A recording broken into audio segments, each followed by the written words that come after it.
Olá, meus irmãos e amigos, estamos na sequência do estudo sobre o Sermão do Monte. E hoje, o estudo número 13.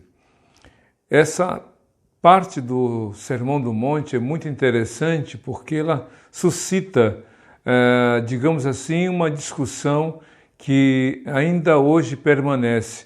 Há pessoas que, por crença, por convicções pessoais, desprezam o Velho Testamento, ignoram o Velho Testamento, dizendo que ele é coisa do passado, que tem ritos, que tem cerimoniais, que já não tem mais sentido para a Igreja de Jesus nos dias atuais. E por essa razão, essas pessoas que assim pensam, além de desprezar o Velho Testamento, olham o Novo Testamento como se ele não tivesse nenhuma relação com o Velho Testamento. Porém, nas palavras de Jesus, a gente encontra aqui algo muito interessante que eu vou ler, Mateus capítulo 5, versos 17 e 18, apenas esses dois versículos. Palavra de Jesus: não pensem que vim abolir a lei ou os profetas. Não vim abolir, mas cumprir. Digo-lhes a verdade, enquanto existirem céus e terra, de forma alguma desaparecerá uma só da lei, a menor letra ou menor traço, até que tudo se cumpra. Essas palavras de Jesus são muito interessantes porque ele fala de um só tema, mas com duas óticas diferentes. Uma delas, que é a primeira, está falando a respeito do papel e da função dele. Jesus é o Filho de Deus, o Deus em carne e osso. E ele é a expressão vívida da graça de Deus. Naquela época, não havia sido escrito ainda o Novo Testamento. Jesus, a palavra viva, estava vivendo no meio do seu povo. Tempos depois, os seus apóstolos, alguns deles e alguns dos seus discípulos, passaram a escrever, a registrar o que foi um pouco do ministério terreno de Jesus, suas pregações, seus ensinos, seus milagres. Então, os hebreus da época de Jesus, ou melhor, os judeus da época de Jesus, só conheciam a palavra de Deus de Gênesis a Malaquias. Ainda não havia sido escrito nada sobre o Novo Testamento. Então, quando a Bíblia diz as Escrituras no Novo Testamento, não está se referindo diretamente ao próprio Novo Testamento, mas uma referência ao Velho Testamento, porque assim era chamado como as Escrituras de modo geral.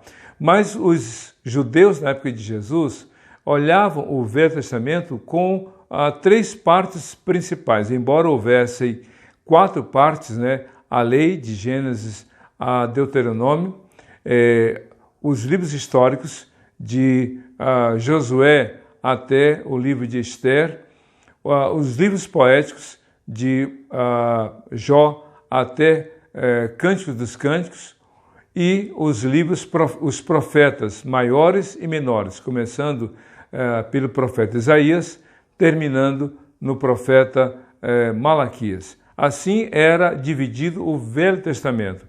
Mas, de acordo com a leitura do Novo Testamento, o Velho Testamento também era resumido em três partes: a lei, os salmos e os profetas.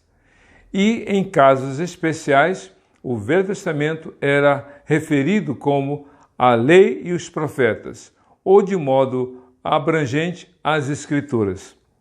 Então, quando Jesus começou seu ministério terreno, ele começou, e a gente vai ver aqui, principalmente no texto dos sermões, ou melhor, do Sermão do Monte, os textos estão nele presentes, a gente observa muito bem como Jesus faz uma série de citações do Velho Testamento, como também os demais atores ou escritores, melhor dizendo, do Novo Testamento, como Paulo e Pedro, que fazem algumas referências literais ao Velho Testamento. Mas por que estou fazendo esse destaque? Porque, como disse no início, algumas pessoas desprezam o Velho Testamento. Na época de Jesus, havia vários grupos religiosos e um deles eram os chamados saduceus. Os saduceus se constituíam num grupo religioso com algumas características, infelizmente, lamentáveis. Por exemplo, eles acreditavam que o Velho Testamento era apenas composto por 5 livros, os 5 primeiros livros do Velho Testamento, chamado Pentateuco: Gênesis, Êxodo, Levítico, Números e Deuteronômio. E, além do mais, além de rejeitarem os demais livros do Velho Testamento, partindo de Josué até Malaquias, eles não acreditavam na ressurreição dos mortos. Então, por essa ótica, alguns passaram a acreditar, principalmente no início da igreja cristã e nos dias atuais, que Jesus veio então abolir o Velho Testamento, já que ele veio trazer a era da graça. Mas não é isso que ele fala. Ao contrário, ele diz aqui no verso 17 de Mateus 5: não pensem que vim abolir a lei ou os profetas. Ou seja, alguns acreditavam, principalmente os seus seguidores, que Jesus veio dizer: olha, não deva se cumprir mais nada do Velho Testamento, o Velho Testamento tem que ser abolido, Jesus deixou de lado o Velho Testamento, ele trouxe algo novo, a graça, a misericórdia, o amor de Deus. Não é isso. Jesus disse: não pensem que eu vim abolir a lei ou os profetas. Não vim abolir, mas cumprir. E, de fato, Jesus cumpriu todas as leis, todos os mandamentos que estão presentes no Velho Testamento. Para vocês terem uma ideia, o Velho Testamento, além dos 10 mandamentos, como você vê aí na tela, essa imagem que nos reporta as tábuas da lei com os 10 mandamentos escritos pelo próprio Deus, além dos 10 mandamentos, havia outros 603 mandamentos, totalizando 613 mandamentos presentes no Velho Testamento. Logo, havia muita coisa a ser cumprida, mas quando Cristo foi questionado sobre qual era o maior de todos os mandamentos, ele falou tanto do livro de Levítico, como também, na verdade, 2 textos do livro de Levítico. Ele diz, Levítico e Deuteronômio. Ele diz lá o seguinte em Marcos capítulo 12. Ouve Israel, o Senhor nosso Deus é o único Senhor. Amarás, pois, ao Senhor teu Deus de todo o teu coração, de toda a tua alma, de todo o teu e de todas as tuas forças. Ou seja, o maior de todos os mandamentos é amar a Deus verdadeiramente. Isso, Deuteronômio capítulo 6, de 4 a 6. Mas o segundo maior mandamento está em Levítico capítulo 19. Amarás, pois, ao teu próximo como a ti mesmo. Então Jesus diz que todos os mandamentos estão resumidos apenas em 2. Amar a Deus acima de tudo e ao próximo como a si mesmo. E como ele falou em Mateus 5,17, ele não veio abolir a lei e os profetas. Ele veio cumprir. E de fato ele cumpriu, embora tenha sido acusado de descumpridor das leis mosaicas. Por exemplo, Jesus não reprovou os seus discípulos que comiam espigas enquanto andavam pelo campo. E segundo a tradição judaica, cegar ou comer frutos da colheita num sábado era considerado pecado. E quando questionado, Jesus disse: vocês não leram que Davi, quando esteve com fome, ele e os seus que o acompanhavam, ele comeu do pão que era reservado só para os sacerdotes? Por isso que o próprio Deus falou: misericórdia quero e não sacrifícios. Ou seja, Jesus veio cumprir a lei. Outra coisa interessante, Jesus realizou 7 milagres aos sábados. Dos 7, 6 relacionados à cura. e ele foi questionado e foi acusado falsamente de quebrar as leis mosaicas, muito valorizadas, muito, observadas pelos escribas e fariseus. Cristo não quebrou nenhum só dos mandamentos, ele cumpriu toda a lei, tudo aquilo que estava referente a ele, na lei, nos profetas. E é interessante como ele tira toda essa ideia equivocada de que o Velho Testamento deve ser abolido, ao contrário, cumprido. O próprio Jesus, em Lucas capítulo 24, a Bíblia diz que enquanto ele andava com os discípulos que viajavam para Emaús, ele foi falando para os discípulos de Emaús tudo aquilo que estava escrito sobre ele na lei, nos salmos e nos profetas. E o mesmo ele repetiu quando se reuniu com os seus discípulos, incluindo os 11 apóstolos, já que Judas estava morto. Jesus cumpriu toda a lei. Então, meu querido, você não pode dizer para Deus que só vai seguir o Novo Testamento abrindo mão do Velho Testamento.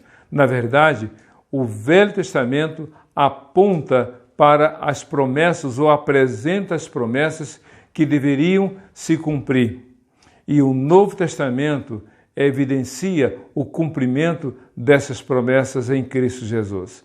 Eu não vim abolir a lei e os profetas, mas cumprir. Então, se você quer realmente viver pela fé, coloque em prática os mandamentos, a palavra e os ensinos do Senhor Jesus, porque em Jesus você estará cumprindo tudo aquilo que Deus planejou para você. Mas outra coisa interessante está aqui no verso 18 de Mateus 5. Digo-lhes a verdade, enquanto existirem céus e terra, de forma alguma desaparecerá da lei a menor letra ou menor traço. A língua hebraica é escrita de um modo muito interessante. Como a maioria das línguas orientais, não é da esquerda para a direita como as escritas ocidentais. É da direita para a esquerda. Mas outra coisa interessante é que a língua hebraica, as letras da língua hebraica, além de ter as consoantes, têm vogais, que são pequenos traços. E existem letras como iota ou jota na língua grega, que é um traço pequeno. Na língua hebraica, há letras bem pequenas e traços diminutos. Mas Jesus disse, nem a menor das letras, nem o pequeno traço há de cair, todas vão se cumprir. Ele diz literalmente, enquanto existirem céus e terra, de forma alguma desaparecerá da lei a menor letra ou menor traço. Jesus veio cumprir e disse, até que tudo se cumpra. As promessas de Deus. Jesus está dizendo para você, para mim, através desse texto, que Deus zela pela sua palavra, que Deus cumpre a sua palavra, que Deus realizou tudo aquilo que ele prometeu. Quando Josué estava com 110 anos de idade, se aproximando do seu último dia de vida, ele disse, eis que eu vou, como toda a humanidade vai, eu vou morrer em breve. Mas eu quero dizer uma coisa para vocês, disse Josué no capítulo 24 do seu livro, como no capítulo 23. Ele disse, de toda boa palavra que o Senhor nos tem dado, nenhuma caiu por terra, mas todas se cumpriram. O próprio Jesus falou em Mateus capítulo 24, verso 35, os céus e a terra vão passar, mas as minhas palavras jamais passarão. Jesus disse para os seus ouvintes, seus discípulos, o que ele falou com respeito à palavra de Deus, aqui citando o Velho Testamento. Tanto o Velho Testamento, que contém muitas das promessas de Deus, e o Novo Testamento, que tem centenas de promessas ou dezenas de promessas feitas por Jesus, todas vão se cumprir. Jesus cumpriu toda a lei e ele prometeu que vai voltar e ele cumprirá toda a sua palavra. Por isso, você e eu devemos olhar para a Bíblia como um todo, do Velho ao Novo Testamento. Certa vez, alguém me perguntou qual era a parte da Bíblia mais importante, o Velho ou o Novo Testamento. E aí, nessa hora, eu me lembrei de uma pergunta que foi feita ao pastor John Stott, que um dos maiores teólogos do século passado. Perguntaram para ele, ou alguém perguntou, pastor John Stott, o que é o mais importante, ler a Bíblia ou orar? E aí o pastor John Stott disse, pergunte a uma ave qual é a asa com a qual ele deva voar, a da direita ou da esquerda? Com as duas, disse o interlocutor do pastor John Stott. Então, essa é a minha resposta para a Bíblia e a oração. Ambas são importantes. E ao lembrar disso, falei para aquele jovem que me perguntou qual era a parte mais importante, Velho ou Novo Testamento. As duas partes são importantes. Você, ao ler o Velho Testamento, você encontra muitas promessas. E se Cristo não tivesse vindo, o Velho Testamento teria muito conteúdo de promessas que não teriam se cumprido. Então você só olha para o Velho Testamento como um livro ou uma parte com promessas e o Novo Testamento, as promessas cumpridas. Isso você só entende o Novo Testamento a partir da leitura e compreensão do Velho Testamento. Mas Jesus disse algo muito interessante. Ele falou duas coisas sobre o Velho Testamento, sobre a lei, os salmos e os profetas.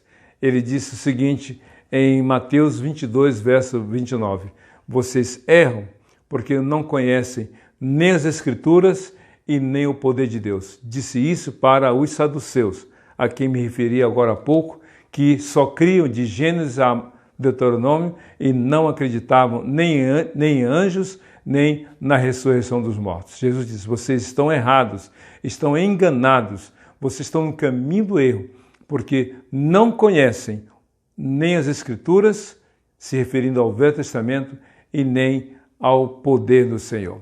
E em João 5,39, um outro texto muito interessante que Cristo falou ainda sobre o Velho Testamento.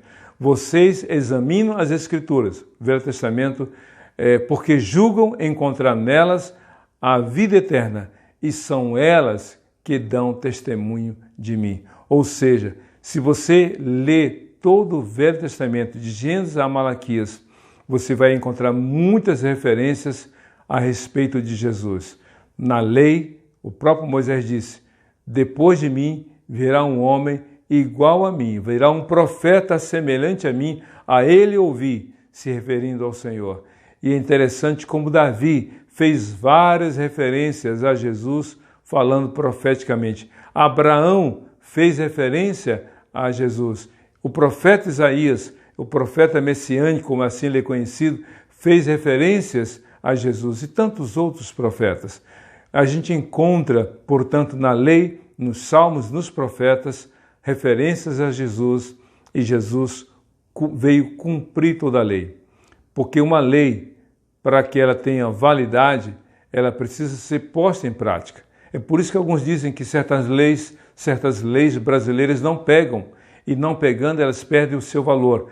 A lei, o Velho Testamento, os mandamentos do Senhor tiveram toda a sua validade ratificada, confirmada por Jesus. Mas agora, em Jesus, vivemos a época da graça.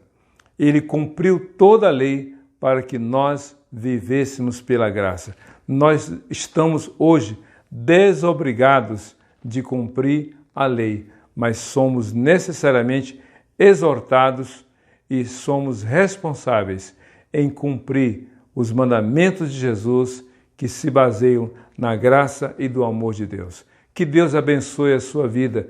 Nós vivemos tempos difíceis, mas Jesus disse, tudo que Deus falou vai se cumprir. Que você viva na lei do Senhor, na graça do Senhor, praticando os mandamentos. O próprio Jesus disse lá em João 14, 21, aquele que me ama, esse é o que aquele que tem os mandamentos, é esse que me guarda, e eu o amarei e virei a ele e farei nele morada. E ele falou no verso 23, todo aquele que me ama guardará os meus mandamentos, e meu Pai o amará, e viremos a ele e faremos nele morada.